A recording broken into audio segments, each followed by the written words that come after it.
It's time for the main event. Get it? Because they're making their debut in Maine. See, that's the kind of wordplay and great joke quality that you can only get on this particular program. I'm John Renton with my review of AEW Dynamite and AEW Collision, as well as my AEW Double or Nothing 2026 predictions. Yeah, slamming everything, human centipede it together because why not at this point? A 3-hour tour. So yeah, the Cross Insurance Arena in Portland, Maine, their main debut. You know what? The crowd is pretty goddamn electric. There really isn't a whole lot going on in Maine, from my understanding, from the few people I know that have either lived there or still live there. And based on the population of some of those cities, very few people live there. So that being said, around 3,500 people, whatever it is, still they made enough noise. Alright, so we cut to Jericho and the Bucks doing some sightseeing. I would prefer these motherfuckers be unseen and unheard. At least until Jericho apologizes for his wife being there on January 6, 2021. So, yeah, they're two names, one team. It's somehow more gross than two girls, one cup. You're welcome. So, they sung Judas. They don't have any sports teams up in Maine, at least any that matter. So, yeah, there we go. Portland, Oregon's the better Portland. Sorry to anybody in Portland, Maine that happens to have internet, all 5 of you, but I feel like saying that. So, Jericho and the Bucks, Y2... Jackson, I believe, is one of the names that they came up with, took on Mark Davis, Andrade, and Ricochet. Referee Aubrey, not Rick Knox. That was surprising. More on Rick Knox here in a bit. Okay, so, wow, they actually tried to enforce the tag rules. The 2 women that got a picture with Andrade were cute. And, well, the tags were enforced until the Bucks got in. And because the Bucks are not professional wrestlers and are just gymnasts that are very, very addled and injured, yeah, they did the Bucks stuff, and we got a table bump. So Mr. Bald and Bald 2J happened to fall down, and later David Finlay snuck in while Aubrey apparently was distracted by everybody at ringside. There are times that the distraction stuff can be done well, but Finley's jacket was so goddamn loud you could have heard it in goddamn banger damn near killed her. And yeah, one of the Bucks got pinned. I don't know which one. And then we had more run-ins. They might as well have the popcorn vendors and the janitors run in. And then Jack Perry came down with, his name is Vidinho, and a bag of onions. Only longtime MST3K fans will get that. And Lashley and Shelton come down. This is the best we have for them in 2026. Remember when Shelton and Lashley were really good and actually got big pops, and now they're just in this meaningless warfare? All right, so we've got it brawled all over the goddamn arena, or at least what they used of it, and then we get a package on Okada and Takeshita. Darby feels the pain. Perhaps if he stopped doing so much dumb shit and taking unnecessary bumps, he wouldn't. He's going to keep going until the wheels fall off, which would fall in line with a lot of cars in Everett. So, I say that because he won it in Everett. I was there. Check out my Everett review, the April 15th episode, and then the following Collision if you want to hear opinions from somebody that was there live. Then we get a package on the MJF and Darby feud. And then we have Tommaso Ciampa against Mark Briscoe in an anything goes match with referee Rick Knox, who unfortunately walked out under his own power. I'm surprised that Rick Knox didn't bleed, but then again, Rick Knox has not had blood in his veins since King Tut was alive. I hate Rick Knox. He needs to know that many people hate him because he is a terrible referee. I don't know if he's a terrible human being, but he's terrible at his job. So, they already had a trash can, kendo stick, and a few other things. You don't need endless weaponry to have an anything goes match. These guys don't. These guys actually can work. And I understand they want to do something, where they're going to, have a few stunts. That's okay. But again, these guys can work. And Tommaso put his hand in a goddamn garbage can to grab something. Obviously seeing where he was going, and he got a giant comical size mouse trap or rat trap. So it's bullshit and can't be taken seriously. And I'm sorry, I know that there were people online that loved this, and the crowd seemed to love it. And there are people I talked to that did. And God bless you if you did. Both these guys bled. This is bullshit. This is everything wrong with wrestling, regardless of what goddamn company it is. Briscoe went through a table because he hurled himself stupidly at it. Actually, he allowed himself to be hurled stupidly at a cheese grater. And during the break, Ciampa apparently tried to, he beat up a stuffed chicken and tried to pin it, but Mark Briscoe broke it up at 2.5. Remember when AEW was actually going to be the sports-based presentation? They can do some great stuff, but I'm sorry, if I'm going to knock the Gingerbread Man stuff, if I'm going to dive out of WWE for all the bullshit comedy they're doing, cloning and midgets, and I'll call them midgets because that's what they are, grow taller, then I'm going to knock this shit. And I don't care if it was in the commercial break. It's stupid. And I don't care if both these guys bled and lost like 4 pints of blood. That's your goddamn business. But this was a stupid match. We got barbed wire. We got a staple gun. Mark Briscoe got a piece of paper stapled to him. And, yeah, we got a table bump and Briscoe won. Whatever. I mean, at this point, I don't fucking care. They aren't on the pay-per-view. I don't think they are. Watch them run in during the goddamn, stadium stampede. I bet you that thing's going to have about 20 run-ins. I'll get to that, though. Prince Nana cut off Shivani. Remember when Prince Nana, wasn't allowed to really say much of anything, and now he is, and nobody really fucking cares? And I hate to say that, because Prince Nana is a very good promo. Here's Swerve. Bandito blindsides. We get a bit of a back and forth, and then we get a bit of a botch where I think Bandito was supposed to catch the chair or catch it with his head. That led to a bit of a miscue where Swerve just left. So that was something. All right. Willow Nightingale announces that she is out with a shoulder injury. She suffered it against Red Velvet. I actually have a feeling that this is probably a compounding issue that just finally broke, ironically. And she is out of the Owen Women's Tournament, or Women's Owens Tournament, however the hell you goddamn say it. She's out of the tournament and she has to relinquish the TBS title. Take my shoulder, Willow. I don't need it. That's terrible. So a wild card. If it's Mercedes, they might just keep it. Just fucking keep it. It should be somebody else. It should be Thunder Rosa, because I had a feeling Alex Windsor was going to win anyway. So why not have somebody, good in there? They can cut a promo. Unlike the following people in this match, it's Jon Moxley versus Kyle O'Reilly, eliminator match. Kyle O'Reilly doesn't even have to pin or submit Moxley. He just has to survive the 20-minute time limit. The instant they said that, I knew where this was going.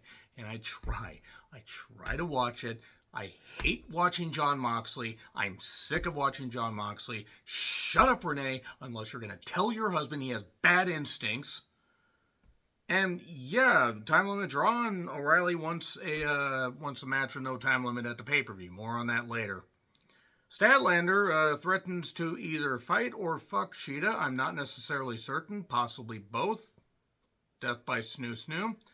And there we are. Roosh yells backstage. Roosh should apologize for sticking up for Stephanie McCur's abuser. I'd say that to him, but I don't actually know if he would necessarily want to admit it.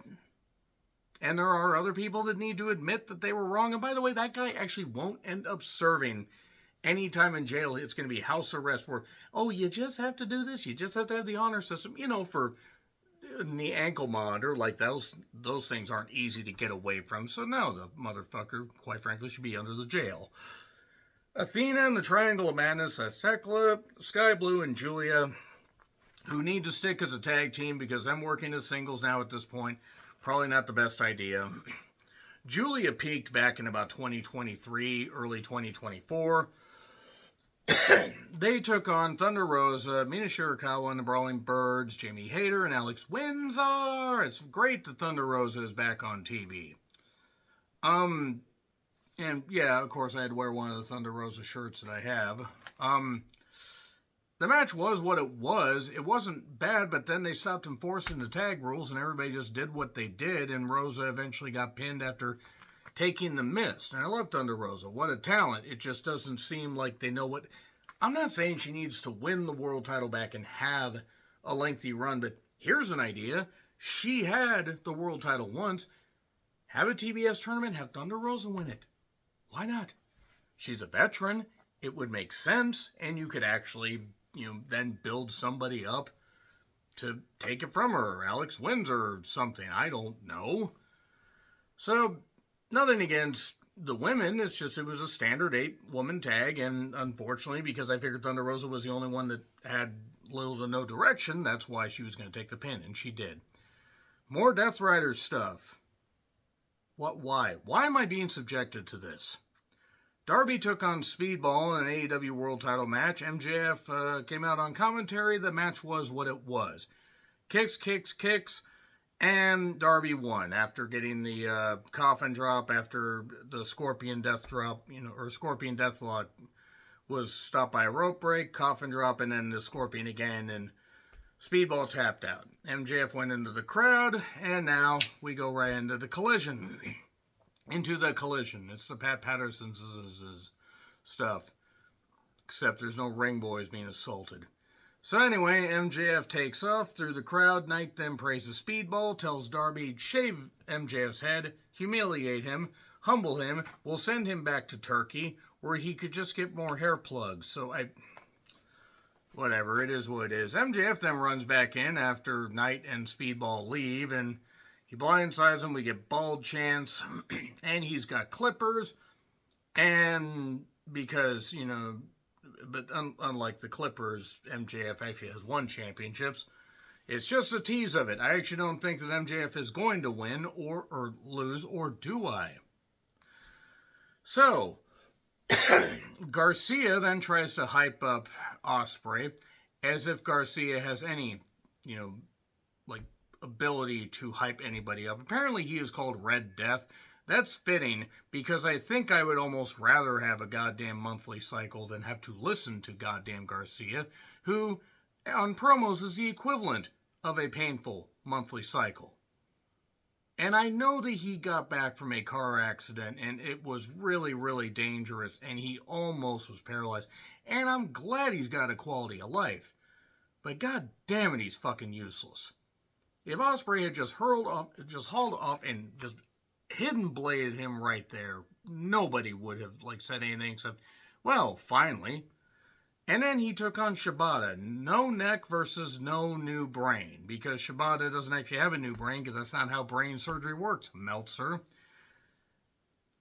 It was fine. It was well wrestled, but Shibata is just there to take pins, and he did. And then Joe does a promo on Will. He will choke him out and his nightmare and stuff like that. And then Will talks about his nightmares and not being sure what was going to happen, but the Death Riders rebuilt him. You didn't fucking need that, you goddamn dipshit. Maybe if you'd stop laying on your head, you wouldn't need this collection of people that tried to end your career. None of this makes any goddamn sense. It's so stupid. It's so stupid. Jon Moxley has no good ideas. And Tony Khan, I'm starting to think, really doesn't have many good ideas either. He has a chance to live a dream and support a country.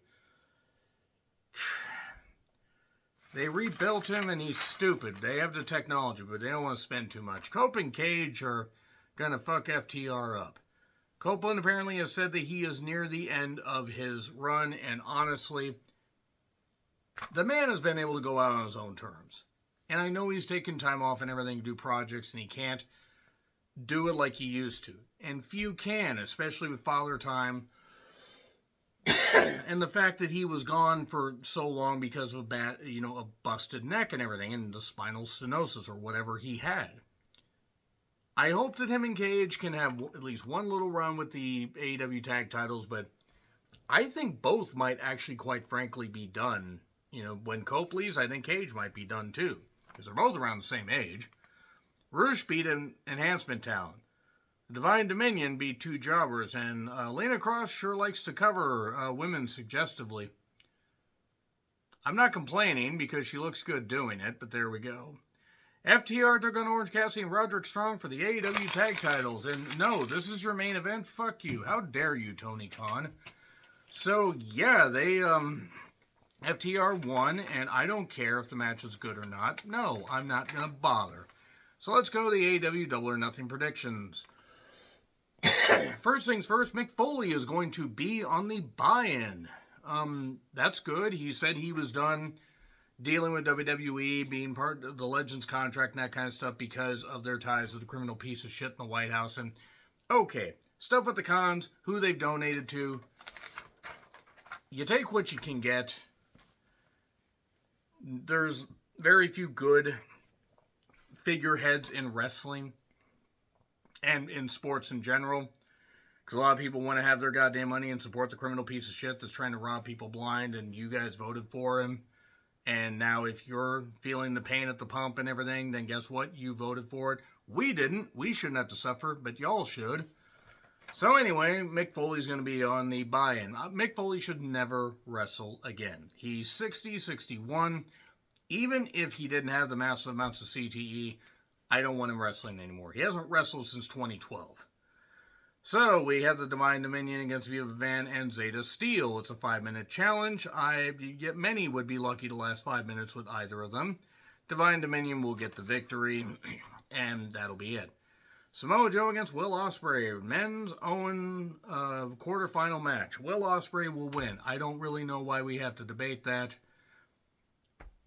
It's just the roundabout way they're going about this. I'm sorry, this stuff with the Death Riders is fucking stupid. It's fucking stupid. And it's probably going to be a bunch of warfare. The Ops are going to be there, and spin Claudio and Pac off and have them be a tag team and just go after the tag titles and just end this Death Rider stuff, please. Swerve and Bandito are taking on each other in the other men's quarterfinal match that's going to take place here, and Swerve's going to win.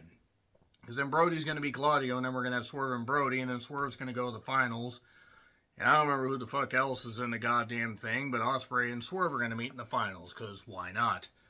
Athena takes on Mina Shirakawa in a women's own quarterfinal, and yeah, Athena's going to win. Assuming that they have the wild card Windsor versus whoever, maybe they'll have that. And unless it's Mercedes, I think Windsor will win, because I actually think there's a good chance now Windsor could be the winner of the cup and then actually get a shot at All In, which might not actually be the worst, because now that it's been a while since she's been there, maybe it could work. So MJF versus Darby for it's MJF's hair versus Darby's title. I can't lie, I kind of want to see MJF bald just for the fun of it. I don't think it's going to happen. I think MJF's going to win, and then MJF's going to go on a tear, and then Darby's going to do what he's going to, he's going to crash and burn because of all the defenses. Because if Darby wins, what else do you do? Who else do you have him face? He's already faced so many goddamn people, and it's a way to get a bunch of shit in before his title reign ends. Because what's he going to do? Hold it till All In? Do we want to see Darby versus Will Ospreay? It could be, Darby's the face and Ospreay has to be the killer, teaming up with the people that tried to cripple him because the storyline's stupid. They could do that, but I think it's going to be Ospreay versus MJF. That's how we get back to it. So, Tekla versus Statlander versus Hayter versus Sheeta in a 4-way match. We are going to have Sheeta either turn on Statlander if she's into that sort of thing. In all seriousness, I think Sheeta's going to end up inadvertently stopping Statlander. Tekla's going to get the victory. And then Statlander's going to get pissed. And then Sheeta's going to snap, because it's actually going to be Sheeta turning heel, even though that is very obvious that they've been going that way for a while. Tekla will win, or Tekla. Moxley versus O'Reilly, AEW Continental Championship match. No time limit. This is going to go forever. If O'Reilly wins, great, okay. He was out for a number of months, and he came back and won the Trios titles in a meaningless match at Dynasty. And now he's going to be a double champion. Great, good. I know what they're trying to do, but I'm sorry. O'Reilly has been off for numerous, amounts of months and a couple of years actually for a neck injury. You couldn't have come up with somebody younger to elevate? So yeah, O'Reilly's going to win, I guess. Maybe we could just end the Death Riders. Maybe everybody could just go their fucking separate ways and we could just not have this shit anymore. Send Garcia, Yuta, and Shafir to goddamn Purgatory and Ring of Honor. Pay him, but then I don't have to watch him. And if Yuta happens to show up at whatever at the end of the goddamn thing or after the bell ring, kick him in the dick and leave, Kyle. So, God forbid if he's allowed to reproduce. If Yuta's allowed to reproduce, this giant meteor needs to smash into us. The goddamn mole people need to come up. The giant bugs. Some unearthly, apocalypse needs to happen to just end this. Okada against Takeshita, AEW International Championship, and God forbid Takeshita's going to win, and I hope Okada has whatever personal issues smoothed over, and he's okay. I'm sick of him. Get on Takeshita, and send Okada home for a number of months, bitch. And unfortunately, this one's also probably going to go forever. This feud that had a chance to mean something, but now it's not even hot and cold. It's cold and practically frozen. FTR against Cope and Cage. It's an I Quit tag title match, and Cope and Cage must stop being a team if they lose. So they're going to win. And it's probably going to involve blood and weaponry. Maybe they'll beat up Stokely. I mean, Randy Newman said it best, and he's short, so there you go. Beat up Stokely. Maybe I don't know, he won't be on TV for a bit, but still get paid. Maybe they can if they got to do something else with FTR. I thought this pairing might work. It doesn't. The tag team division needs to be rebuilt big time. Jericho, Lashley, and Shelton, along with Kenny Omega, Jack Perry, and the Bucks, are taking on the Demand. Baldachet, Bishop Khan, who desperately needs to be a single, and Toa Liona, taking on, they're teaming up with Mark Davis Andrade, who has a How You Know shirt that actually might be an interesting purchase, and the War Dogs, who or the dogs. It's Finley in his loud pink outfit and Clark Connors in his weird shirts. Stadium Stampede, and God, I bet you it's going to involve about 12 to 15 other people. Maybe Callis will take a bump and we won't have to see him anymore. So yeah, Stadium Stampede. Jericho's team will win. I'm going to order this pay-per-view because I actually think that some of the matches will be good. I'm reaching the end of my goddamn rope like David Carradine in Bangkok, guys. I'm getting to where, by All In, that by the end of this year, that may be the last AEW pay-per-view I buy. I may just totally cut it out because I just don't know what else I can do. Unless they suddenly start offering the pay-per-views for $20 on Max. I'm not saying that we don't get our money's worth, but it is getting to the point where so many of these things go on way too long. They're filled with just needless filler, which is a redundant statement. But some of this card will be good. But god damn it, they need to learn some quality control. So agree, disagree, what I said, like, share, subscribe, Twitter, Letterboxd, Blue Sky handles in the description. I'm John Rentlund. Until we see what AEW does at Double or Nothing at Louis Armstrong Stadium, Carl Louis Armstrong Stadium. God, imagine if Carl Lewis came out to do the national anthem like he did the last time. You're welcome. So, happy trails to you.